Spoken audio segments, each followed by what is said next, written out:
غصہ کرنے والے انسان بہت جلد اپنے آپ کو بے وقوف بنا دیتا ہے۔ اپنی آپ کو اس وقت تک انسان نہ سمجھو جب تک تمہاری رائے غصے کے زیر اثر ہو۔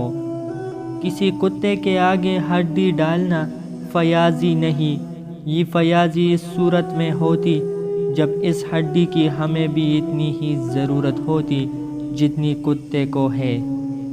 اگر کسی کی دوست کو آزمانا ہو تو اس کو غصے میں لا کر آزماؤ، غصے میں اس کی کہی ہوئی ہر بات حقیقت ہوگی۔ جس کو غصہ دیر سے آتا ہے بہت ہی عقل مند ہے، اور جو بہت جلد غصہ کرتا ہے وہ اپنی بے وقوفی ظاہر کرتا ہے۔ خاموشی اور دانش مندی کی علامت تو ہے ہی، لیکن کبھی کبھی اس سے حماقت کا ثبوت بھی ملتا ہے۔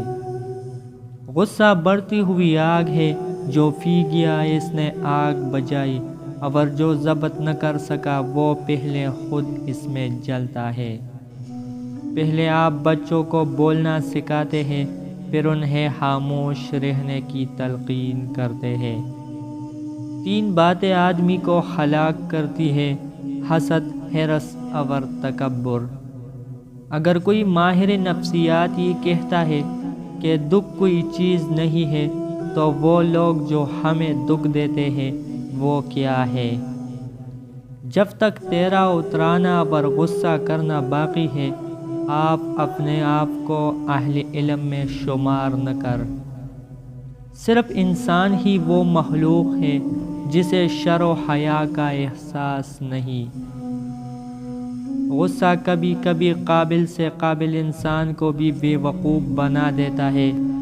طنز اینک کی مانند ہے جس کے ذریعے اپنے چہرے کے سوا ہر چیز نظر آتی ہے۔ غصہ کرنے کا مطلب ہے کہ ہم دوسروں کی غلطیوں کا انتقام اپنے آپ سے لیتے ہیں، اور یہ کس قدر مضحکہ خیز بات ہے۔